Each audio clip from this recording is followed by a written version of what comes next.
All right. Well, welcome everybody. Great to have you with us. My name is Jens Hilke. I'm a conservation planner with Vermont Fish and Wildlife Department. Also with us today, Elise Schadler from Department of Forest Parks and Rec, and Megan Davin. Ladies, would you be so kind as to introduce yourselves? Surely. Hi there, Elise Schadler. I'm with the Department of Forest Parks and Recreation. I'm the program manager of the Urban and Community Forestry Program, and I've been around for a while. I'm Megan Davin. I'm the Communication and Outreach Specialist for the Forestry Division in Forest Parks and Recreation. Great. And Naya, would you introduce yourself? You're on mute. Yep, sure. I'm Naya Banerjee, conservation planning specialist, and I've recently started working with Jens in the Community Wildlife Program. Awesome. Thank you. We're a small group today, but just wanted to still go over some housekeeping rules. If you would please be so kind as to mute your microphones during the presentation, that would be great. We are a small group, so it's going to be during the Q&A, you're welcome to unmute your microphone and ask your questions directly. But generally speaking, we're going to be using the chat function. So feel free to write questions during the chat, during the presentation for the presenter, and we'll stop about every 10, 15 slides and handle those questions. So feel free to put those directly into the chat. If you would go ahead and introduce yourselves by typing your name and town or organization into the chat, that would be great, just so we know who's with us. Our presentation today is going to be divided into three different sections. So first will be my section, and I want to talk a little bit about context and just do a little context setting in terms of thinking about planning for outreach and developing an outreach plan and what some of the larger considerations are. Then Elise is going to take over and really get into the nuts and bolts of messages and audiences and how you line up your message with your audience. And then Megan's going to take over and talk about how you actually frame out that outreach plan. So again, we're really anxious for your questions. I suspect there'll be time at the end as well, but we're really anxious for your questions, so please don't hesitate to jump in. So Naya and I represent the Vermont Fish and Wildlife Department. We believe in the conservation of fish, wildlife, plants, and their habitats for the people of Vermont. That's a huge mission. It takes the department in a variety of different directions. Our part of that is Naya and I staff the Community Wildlife Program. So we provide technical assistance to Vermont's 268 municipalities and 11 regional planning commissions.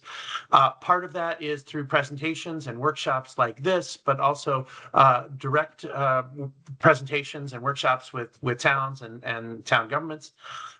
We do a lot of support for the planning process and for conservation in towns, helping to interpret some of the science and work arm in arm, shoulder to shoulder with the regional planning commissions on things like town plan updates and bylaw reviews.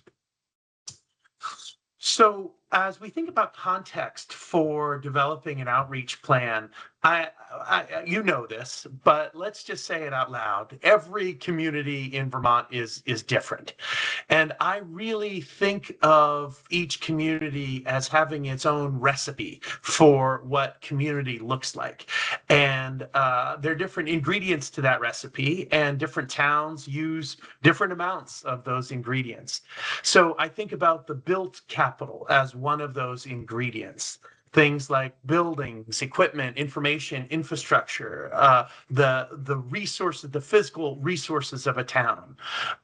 Then there's human and social capital, things like the skills, the abilities, the education of the town people, and the connectedness, the system of communications, the government, the feeling of community.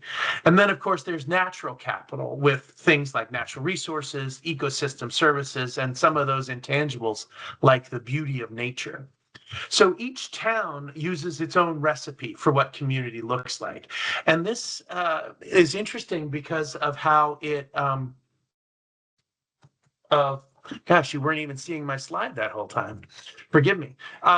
And that's really, it's really interesting how the, different towns solve problems based on their sort of recipe. And some towns who have more money are often hiring consultants to make problems go away, and other towns are going to throw a lot of human capital at problems. And so this is an important context when you think about how to develop an outreach plan in your town, of really what's the recipe for community in your community. Another piece of this is that conservation is going to look a little different in every town. So just as each town has its own recipe of community ingredients, it's also going to have its own look and feel for conservation. And so for municipalities as well as landowners, there's a spectrum of tools, from more regulatory tools like zoning and bylaws to more non-regulatory tools like education and outreach. And the towns have the power to decide which suite of tools to employ. But I do want to point out that pretty much whatever tool is chosen, outreach is going to be needed as an essential element of any successful venture. So the towns get to choose what the suite of tools is, and education is really critical to that outreach. Another piece here is about your community network, and I think successful participation and communication really require connecting with a broad range of people. So understanding this community network is important. As a group, you need to identify who's in your town and how they're connected, and this is going to allow you to think about the best ways to reach those groups, especially groups that don't usually participate. For example, low-income people, parents, seniors with limited mobility. How are you going to reach them? How are they connected into this community network? So really, I would start by brainstorming what groups there are in your community. And then once you've identified that list, you can use the network to brainstorm and identify gaps in your core team. Who's on your team that's doing the outreach? Does your team represent all the different groups that are out there? And it's also a useful exercise for helping to spread the word, because you have a sense of the universe of groups that are out there. Another important thing here is about forming the team.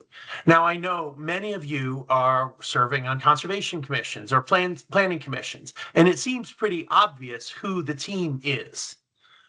But let's be clear, there's no rule that states you can't have a subcommittee working on outreach and that you can't bring in additional people to serve on that subcommittee.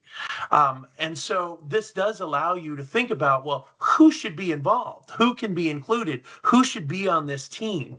Can you identify the strengths and weaknesses of existing team members and then bring in new people to expand viewpoints, have a different skill set, different leadership styles. So this will really allow you to have your subcommittee focused on outreach better reflect the town itself. This is also really helpful because when you have a team with diverse perspectives that are coming from different groups, it's easier to identify in this Venn diagram, those three circles, what's the overlapping part of the three circles? Where do each of these different groups agree there's a problem that needs action? And so if you begin your work from this diverse group, your job is to then coordinate and collaborate and cooperate. If you don't have a sense of the universe that's out there, then you're going to be going from one group to the next, and you're going to have to persuade and convince the first group, and then the next group, and the next group. And that's how you'll spend your time. So really thinking about forming the team ahead of time can be very helpful. Budgeting for outreach is another critically important step. And a lot of commissions will have a line item in their budget But there are grants that can be used for outreach purposes. Urban Community Forestry, for example, has a grant program that can be used for outreach. Sometimes the Association of Vermont Conservation Commission's tiny grants can be used that way. You could seek donations from local businesses. You could partner with organizations that have outreach capacity. So really thinking about outreach as a cost that needs to be addressed through a budget or through partnering is really an important step in terms of this bigger picture context. Now, I couldn't stress enough just how important it is to have celebration be be a part of your outreach work. Now, first of all, celebrating place.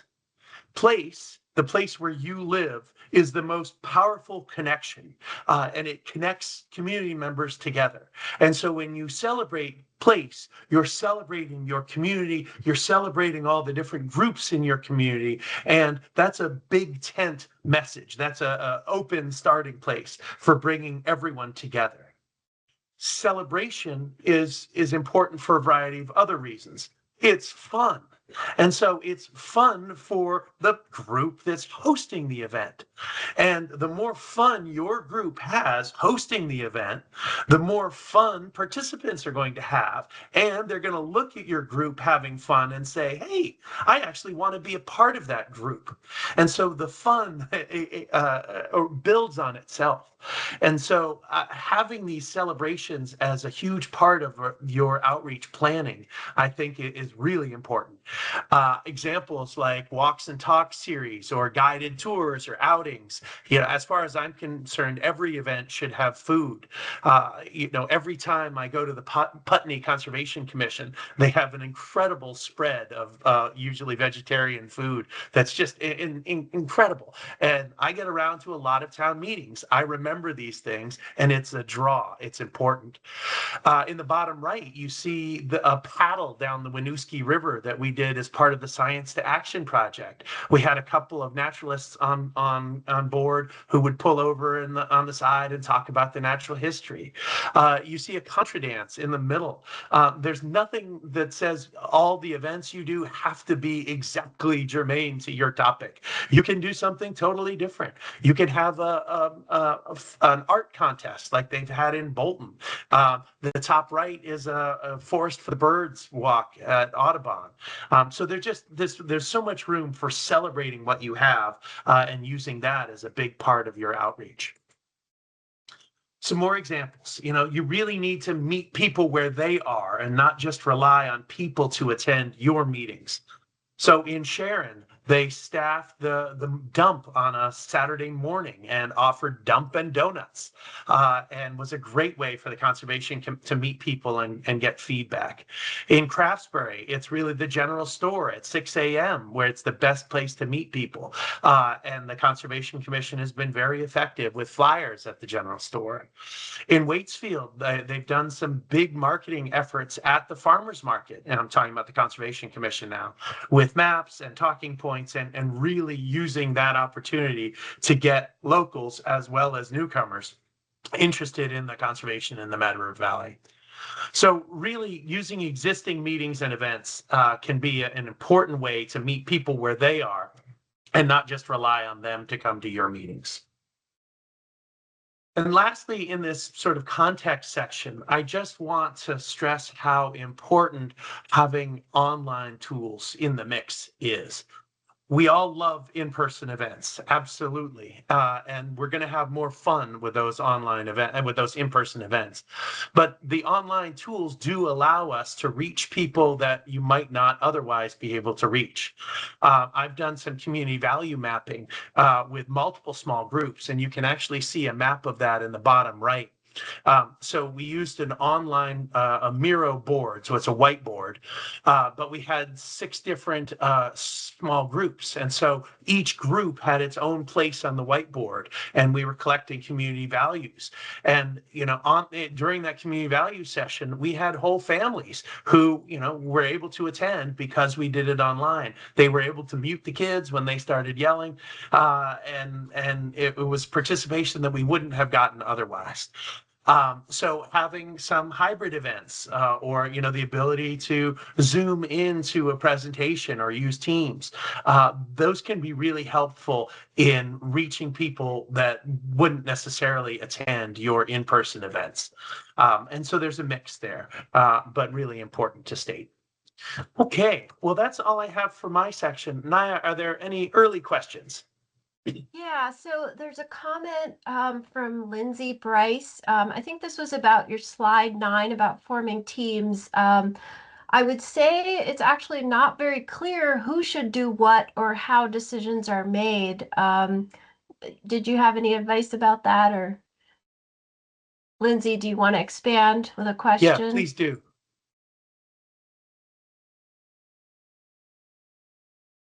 Can you hear me? Yep. Yes. Okay. Yeah, so I just asked this question because, I'm just like a lay person. I don't really have like any credentials or longstanding involvement with my town. But I'm really interested in trying to develop a forest management plan for what I believe is our town forest. And, it's just not really clear how to kind of get any traction on that, who you would talk to and how you kind of move it forward. And I feel like that's pretty typical for like a person out in the community. If they have an agenda, if they have like something that they're inspired by, it's really can be difficult to know how to move that forward. Absolutely. We do offer environmental leadership trainings that really speak to that and help volunteers that maybe don't know their way around town really understand how to move an issue through the town process. Lindsay, I'm happy to talk with you more about this separately. I say offline, but I kind of mean online. But I'd be really interested to help with this and help you understand the sort of universe. I don't have what town you're from right in front of me, but please let's follow up by email, and there's a lot more to say here. Any other questions for me at this time? Sorry, I punted on that, but it's really going to be specific. Are there any other questions for me? No other questions. I think we can move ahead. Elise, do you want to take over the share? Sure. Yeah, I can do that. Sure thing.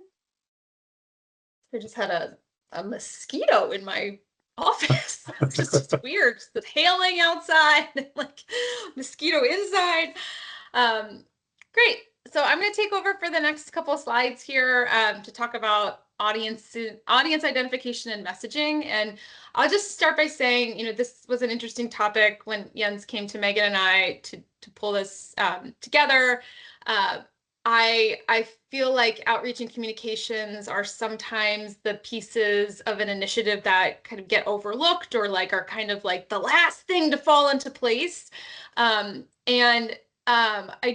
think that what I guess would hope that you walk away with is just some concept or like understanding that like I think that the effort to put in just a little bit of thought to outreach and communications ahead of time or at the beginning is really going to make whatever you're trying to do in your community a lot more efficient and potentially a lot more impactful, just to have that little bit of planning at the front end.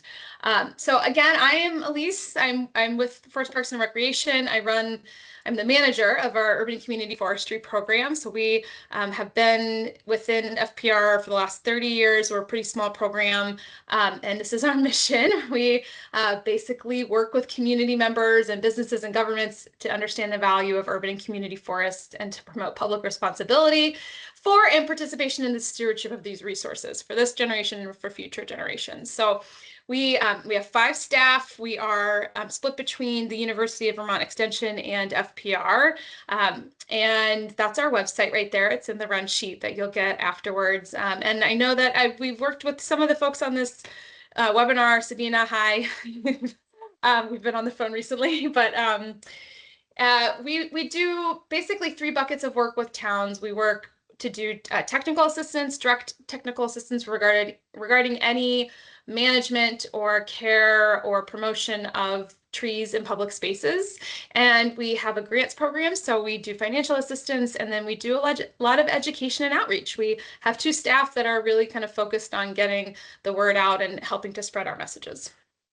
Some just quick stats about our program if this is the first you're hearing about us. We work with towns, primarily towns as our main audience, and that could take the shape of town staff or volunteers, as many of you probably are. And we have to collect data each year to report to the Forest Service because we are primarily funded by the Forest Service. So this is fresh off the press, my 2025 fiscal year data. We worked with 142 towns last year in some capacity. We awarded 22 grants in the amount of $467,000, which was a lot for us. Those amounts are not going to be realistic in the next couple years, but that was last year. And we work with volunteers across the state who have contributed over 10,000 hours towards urban and community forestry. That's what it should say. So the reason, I guess I'm coming at this as a professional in the field of public service to Vermont communities that has worked with a lot of towns and a lot of volunteers and staff, and who has supported communities in trying to accomplish things at the local level. I also am coming at this as a professional in my capacity as someone who's trying to achieve goals around urban and community forestry at the state level. So we have explicit goals, and we have educational campaigns and outreach campaigns and things we're trying to do to get the word out and to push things forward for our field of urban and community forestry. And then I also guess it's probably worth mentioning that I'm also this year the communications chair of our PTO, my kids' PTO. So I'm like really swimming in the world of communications right now. I've got all the website, Instagram, Front Porch Forum, all this stuff. So guess sitting from multiple different chairs. That's where I'm coming at this. So I was tasked with talking about knowing your audience and tailoring your message. And while those are really important, I think it's hard for me to uncouch those from goals and outcomes. So for me, we can't really talk about who the audience is and what the message is without thinking about what is you're trying to do and what is it that you want your audience to do. So what is that desired outcome that would allow you to kind of on the back end of something say, yes, we were successful. We reached them and we said the right thing to them and they did the thing that we wanted so that we accomplished this larger thing. So this is kind of the trajectory that I'm going to talk about for the next couple of slides. So the first part of that is, of course, goal setting. And this is a whole other topic that probably could be a whole nother webinar, but just a note on goals. And this is what I'm going to ask you to do as you're listening is to try to fill in, the blanks on this. We're going to go through this little bit of a flow chart here. So think about a goal. So maybe it is a short-term goal for yourself. So can't remember who was that. That was Lindsay. So your goal is to have a management plan written for your town forest.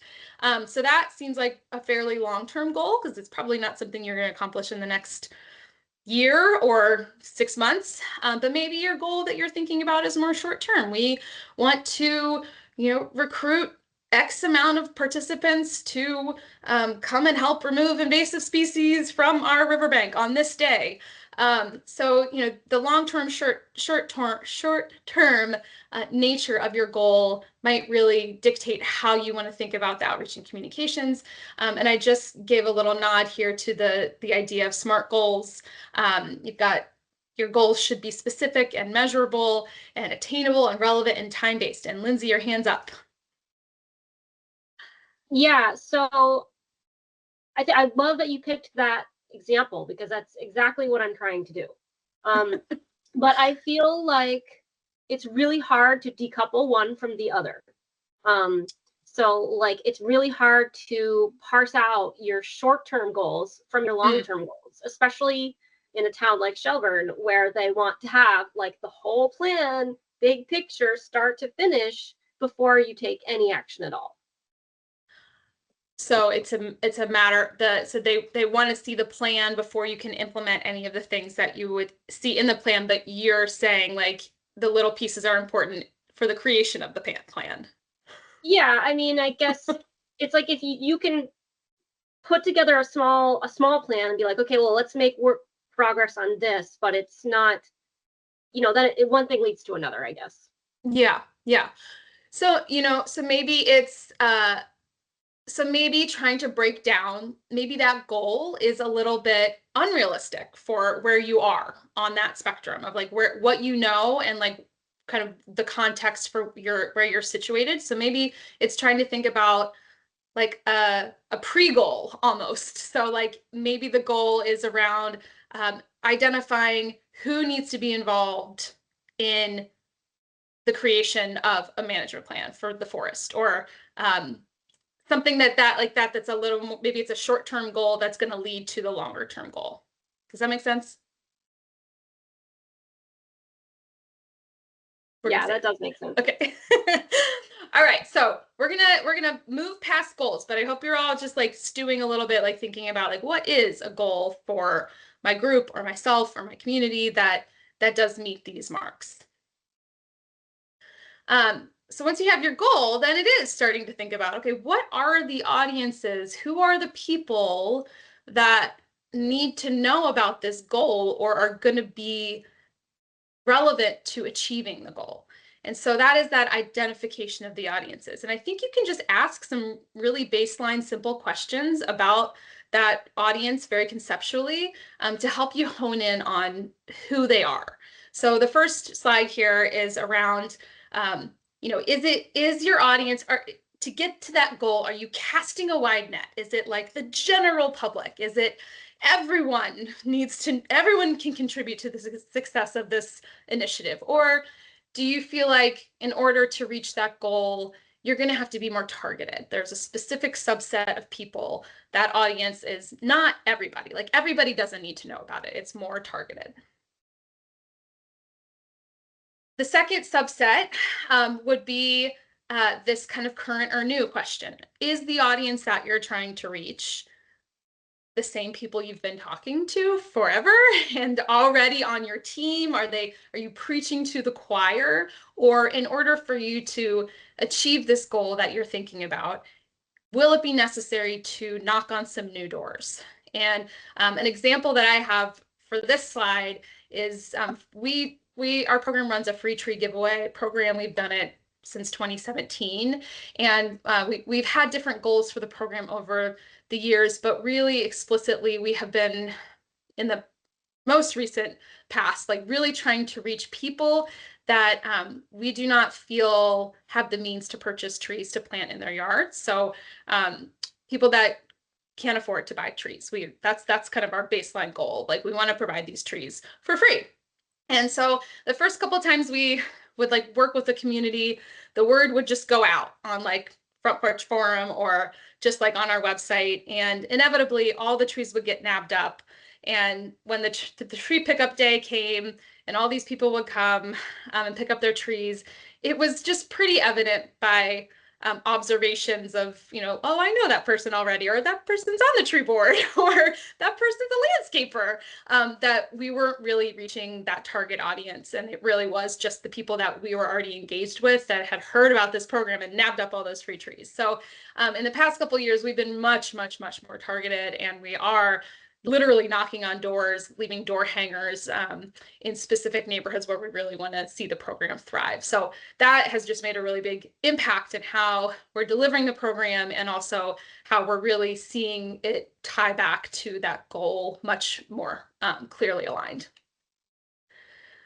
Something else you want to think about is the geography, right? So how far are you trying to reach out? Where is your audience? Where are they located? So, you know, maybe your goal is something more regional. Maybe it's something that impacts like a watershed or a larger parcel where that's feeding into a lot of different people are using that area or using that parcel.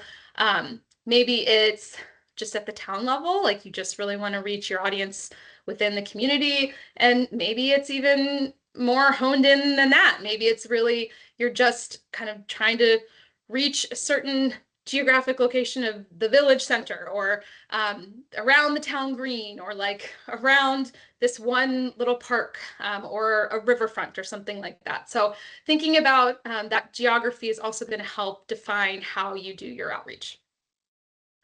And then the last piece is thinking about demographics. So do any of these factors play into the audience you're trying to reach in order to reach your goal?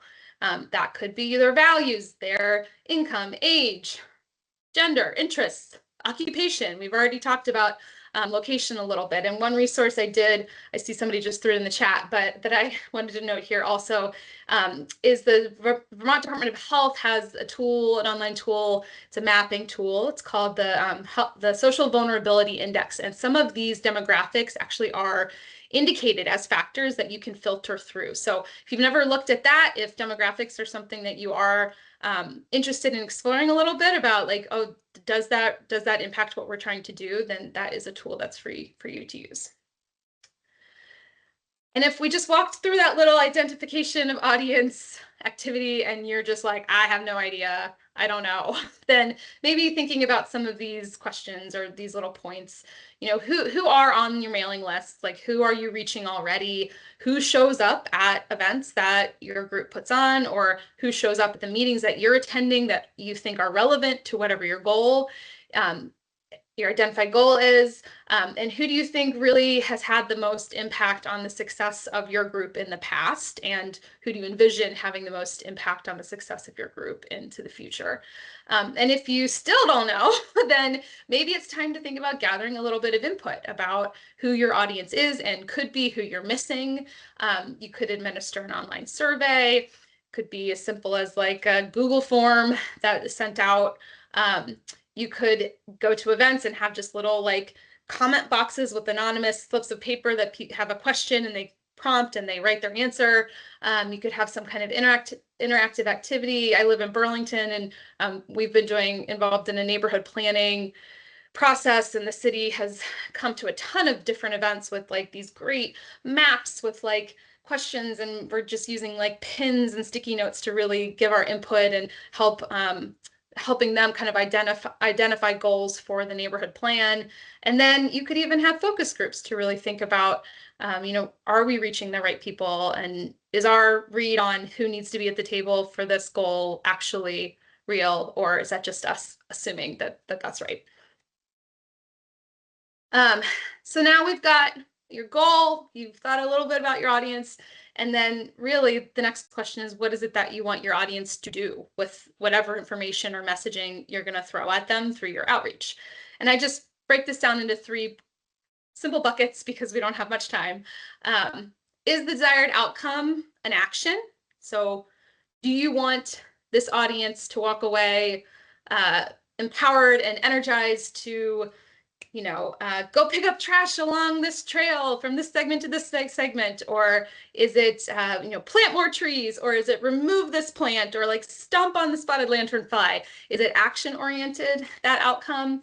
Is the outcome more focused on awareness? So we want you to know about this issue, and here are the resources you need to know about that issue, or here is the exact information that you need to know, or here are the people that need to tell us more. So like, is it awareness based, or is it participation based? Is the outcome that you want people to show up for a walk to learn more about their town forest? Is the outcome that you want people to contact their municipal officials or a legislator? Or maybe it's, hey, we need 3 more people to show up at our Conservation Commission meetings and become a member, and we want more participation. So those 3 buckets, I think you can kind of fit most desired outcomes into to those. So now we've got a goal. Maybe you have one audience that will help you meet that goal. Maybe you have more than that, but each audience, you probably have a different outcome for that audience. Maybe it's the same. And then the last piece we're going to talk about is the message and crafting the message. So what is it you're going to actually say that's going to get that audience to do what it is you'd like them to do in order to achieve your goal? And these are just a couple of, I wouldn't call them best practices, but just things I think about when I'm trying to pull together messaging for a post or an email or a flyer. One, understand the audience, which hopefully at this point you're at least thinking about your audience. Adapt the language appropriately for that audience. You know, I think we're, at least at the state level, I know we are guilty all the time of using acronyms and words that maybe the general public just doesn't understand, and it just blinds them to the rest of the message. So adapt, use words, use real language. Pay attention to your tone. Are you trying to energize, activate, inform, tamper down? Like what's the emotion that's going to come through in that message? Provide the information that people need to do, again, whatever it is that you're hoping to achieve through the messaging. So if they need to know times and dates and locations, or if they need to have a website address, like make sure it's in there. Can't tell you, then, and make sure it's the right format too. I feel like I've seen QR codes kind of like blow up all over the place, but then I see people putting QR codes into Instagram posts, which you can't click, it doesn't work with that format. Like it's not doing what it is intended to do. So that's just one example of just really thinking about, like, make sure the information that the person needs or the audience needs is going to be in whatever message that you're putting out to them. Be consistent and keep it simple. So now we've got a goal, we've got your audiences, got your outcomes, and you might have multiple different messages for each audience, or maybe you just have one. But this structure, I feel like, at least allows you to think how it's all kind of connected. And to round us out, I'm just going to give an example. I was thinking through of something that our program has funded a lot of is emerald ash borer awareness and emerald ash borer planning. So I thought a good example would be to say that, let's say my town, the town of Centerburg, Vermont, has a goal to increase awareness about emerald ash borer prior to the next flight season, which is the summer, basically. So I think about my audiences. Maybe my audiences are landowners that might have ash trees on their property that are going to be impacted by this pest. Maybe another audience is municipal leadership. Maybe another audience is the general public. What the outcomes are that I want landowners to know that they probably have ash on their land, and to know what their ash tree populations are. For the municipal leaders, I want them to pass a budget for ash tree removal or insecticide treatment on town property. And then for the general public, maybe I want them to know how to identify EAB, the little beautiful iridescent pests, and also how to know how to report EAB if they've identified it and they want to make that known to the state. So here are some messages that I just pulled together. For those landowners, my message is really going to be prepared for the arrival and impact of emerald ash borer. Message for the leaders is going to be EAB is going to impact ash trees on public property, and it will be important to spread the costs of that out over time for our town. Messages for the public, if I want to make sure that they're identifying emerald ash borer, the messages help detect this destructive invasive pest, and for them to know how to report EAB on vtinvasives.org. So keeping it simple and consistent and just tied back to that overall goal. With that, I'm going to pass it on to Megan, but I'll take some questions if there are any before that. Thanks, Elise. Yeah, are there any questions about that section on the framework for breaking down how to put all this together. I think there's a question coming up in the chat. Oh, just Elise, that was really helpful. Thanks, Vicki.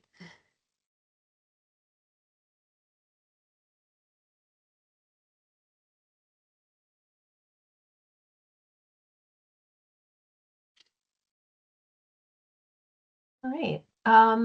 Well, I guess we can move on to Megan's section then. And yeah, do feel free to type in your questions into the chat as we keep talking. And we're seeing your screen, Megan. Alrighty. Hi, everyone. My name is, again, Megan Davin, Communication Outreach Specialist. What I'm going to talk to you guys today kind of is about framing a communication and outreach plan. So, you know, this presentation is going to walk through kind of how to build like a simple and intentional communication plan. And it's all about trying to figure out how we want to reach the right audiences at the right time and with like the right tone. And like Elise mentioned, and she went through a whole bunch of slides, you know, knowing your audience and messaging is key to being successful. A plan isn't simply about creating more work. It's trying to create smarter communications to give us focus and try to prevent reactive messaging and ensure that everyone's kind of on the same page. What I'm going to show on the next two slides are some different examples of plans. And there's lots of different ways. These are just two examples that have come through. You know, I say that finding something that like works for you and your team and whoever you're working with is going to be what makes something the most successful. So first we have a plan that was basically celebrating Richmond's forests, waters, and wetlands. And here it's a simple kind of Excel sheet breaking down of like the event, you can fill in the audience, what the message for the event is, and how it ties into a larger theme. So there were several different events: hike in the Andrewstown Forest, paddle down the Winooski, a wetland walk at Richmond Pond, and a rare species talk. So this is just one way kind of to present the data. Another way was this is kind of built into a strategic plan, and the Tunbridge 5-year strategic plan was laying out the timeline for implementing some of the goals in their town plan. And like Elise mentioned, it used the SMART tactics of being specific, measurable, actionable, and achievable, realistic, and timely. And so we were able to, in this plan, you can see each of the different projects and when it was going to happen, you know, right down to the month in the year. So it's a way to basically keep things on a calendar to hold everyone accountable and making it, you know, realistic, so you can also break down smaller tasks to kind of see everything as a whole.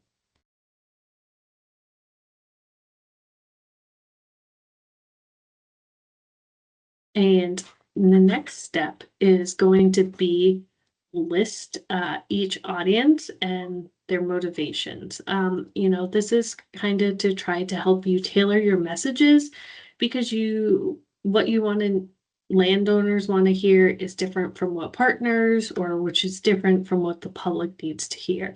And you can be speaking to all of these different audiences, but being aware of what each audience might be interested in, where another one might not be, is going to help you kind of keep everything on track in your communications.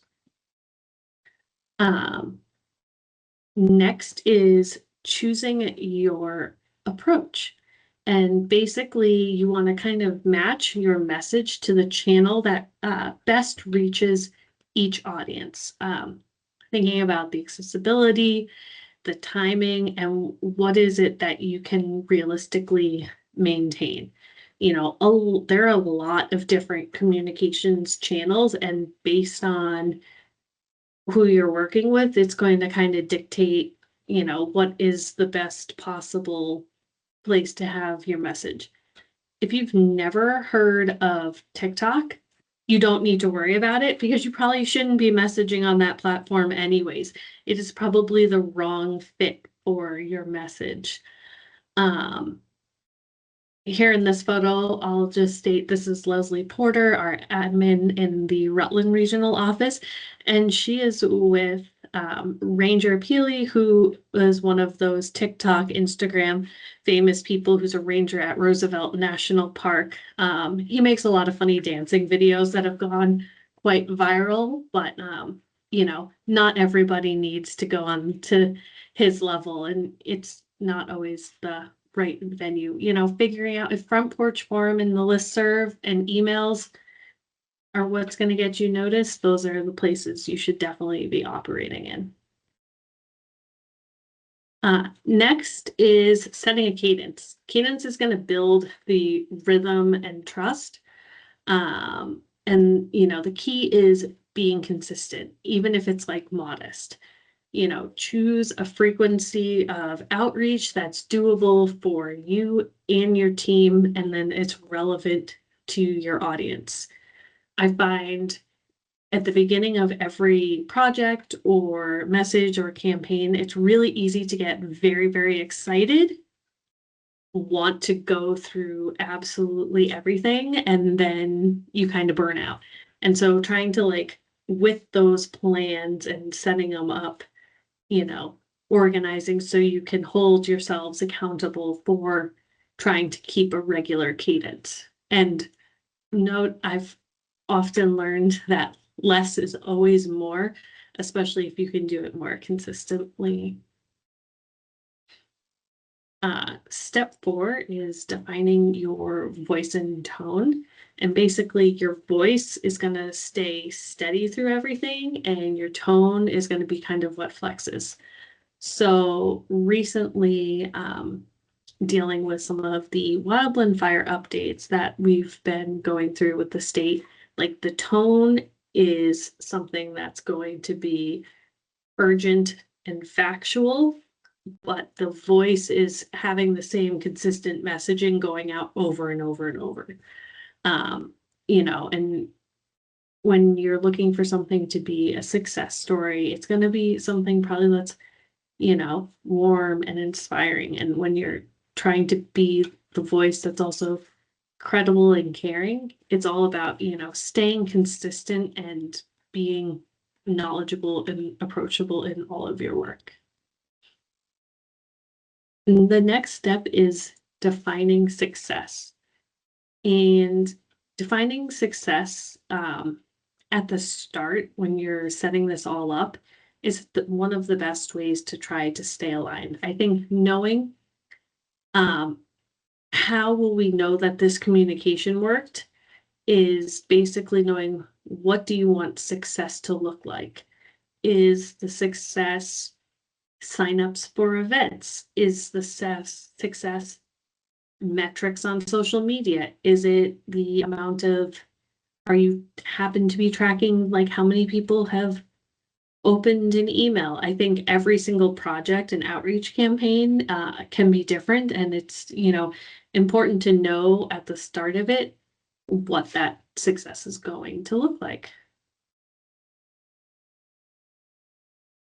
And finally, kind of the takeaway is, you know, a strong plan turns communication from reaction into a strategy, and it's about the connection and not just information sharing. You know, being consistent, being intentional, knowing your audience, knowing what matters. It really gives you that clarity and purpose that is going to help people really start to connect. And, you know, the more frequently they see this popping up, the more people are going to be like trained to be like, oh, that is our conservation commission. This is what they're asking me. Like, oh, I recognize they asked me something similar last time, and here they're asking again.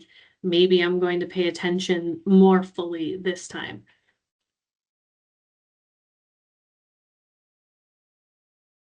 And one of, I think, the most important things is that so often these processes live in people's brains, and that in some way try to record your outreach efforts.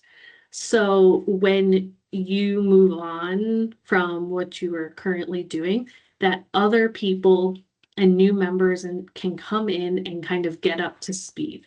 You know, you're going to be able to like narrate them some through all the existing work of what has been done, what hasn't been done, what resources work, which ones don't. You know, there's no need to reinvent the wheel with this every single time new people come in and the existing institutional memory leaves. Like having a track record really helps things continually progress forward. And then we have some resources that are that Naya is putting in the chat for everybody. Conservation Commission Handbook, the Association of Vermont Conservation Commissioners listserv, and some success stories. But with that, thank you guys so much for being with us today. Do we have any questions?